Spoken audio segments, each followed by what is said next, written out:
আসসালামু আলাইকুম গাইজ, আপনারা সবাই কেমন আছেন? আশা করছি আপনারা সবাই খুব ভালো আছেন। আলহামদুলিল্লাহ, আমিও খুব ভালো আছি। তো আজকে আমি চিংড়ি মাছের মালাইকারি বানাবো, সেই জন্য প্রথমে কড়াইতে তেল দিয়ে দিলাম। তেলটা গরম হয়ে যাওয়ার পরে আগে থেকে বেছে রাখা চিংড়ি মাছগুলো দিয়ে দিলাম।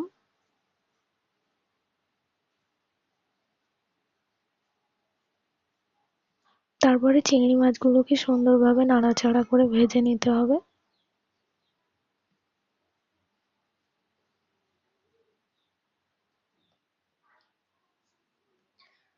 তেল থেকে চিংড়ি মাছগুলো তুলে নিলাম। ওই একই তেলে পেঁয়াজ দিয়ে দিলাম, স্বাদ মতো লবণ দিয়ে দিলাম,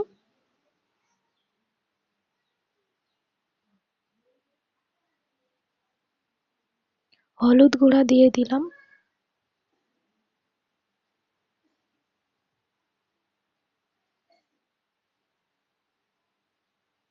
আদা রসুনের পেস্ট দিয়ে দিলাম,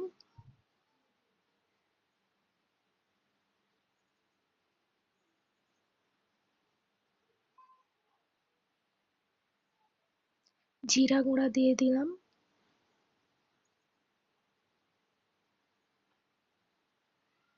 তারপর এটাকে সুন্দরভাবে নাড়াচাড়া করে নিতে হবে।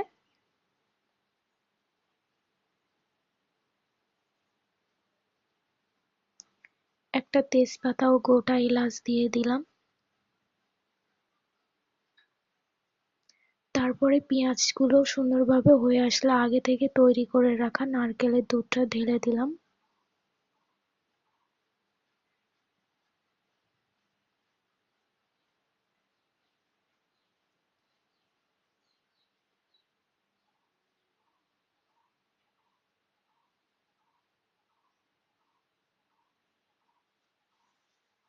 আগে ভেজে রাখা চিংড়ি মাছগুলো দিয়ে দিলাম।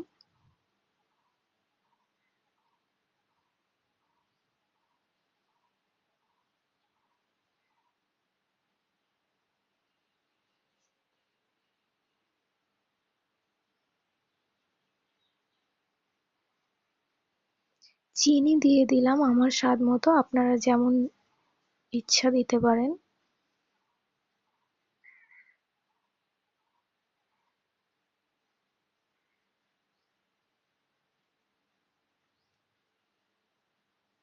তারপরে এটাকে রান্না করে নিতে হবে যতক্ষণ না পর্যন্ত ঝোলটা গাঢ় হয়ে আসে।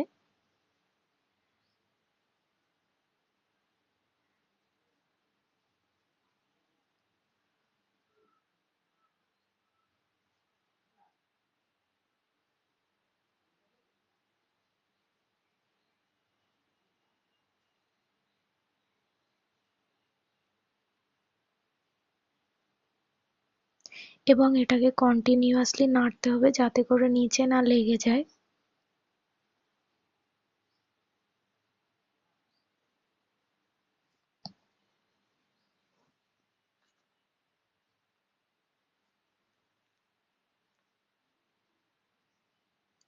তো গাইস, আমার চিংড়ি মাছের মালাইকারি রেডি। যদি ভিডিওটি আপনাদের ভালো লেগে থাকে তাহলে অবশ্যই একটা লাইক, কমেন্ট, শেয়ার করে দেবেন প্লিজ।